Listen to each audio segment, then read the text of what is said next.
पूर्णिमा की रात और दिव्य कमल। एक छोटे जिसके बीचों बीच एक सुंदर झील थी। कहा जाता था कि उस झील में एक दिव्य कमल का फूल खिलता है जो केवल पूर्णिमा की रात में ही दिखाई देता है। उस कमल के बारे में यह मानता थी कि जो भी उसे देखेगा उसके जीवन की सभी इच्छाएं पूर्ण होंगी। एक दिन गांव में एक नया परिवार आया। उनकी बेटी राधा अत्यंत सुंदर और मधुर स्वभाव की थी। अर्जुन और राधा की मुलाकात मंदिर में हुई और धीरे धीरे उनकी मित्रता गहरी होती गई। दोनों के बीच अनकहा प्रेम पनपने लगा, लेकिन उन्होंने कभी अपने भाव व्यक्त नहीं किए।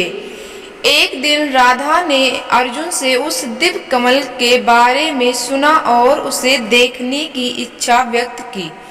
अर्जुन ने उसकी यह इच्छा सुनकर ठान लिया कि वह पूर्णिमा की रात में राधा को उस कमल का दर्शन कराएगा।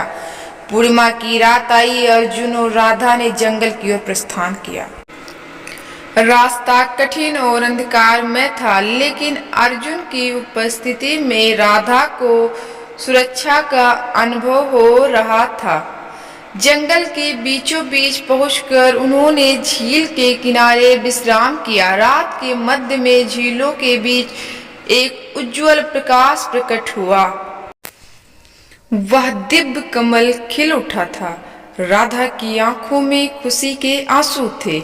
अर्जुन ने उसकी खुशी में अपनी सफलता देखी। राधा ने अर्जुन का हाथ थामकर कहा, अर्जुन, मैंने इस कमल से एक इच्छा मांगी है। अर्जुन ने मुस्कुराते हुए पूछा, क्या मांगा है? राधा ने उत्तर दिया, मैंने मांगा है। अर्जुन की आंखों में आंसू आ गए। उसने कहा, राधा, मैंने भी ये इच्छा मांगी है।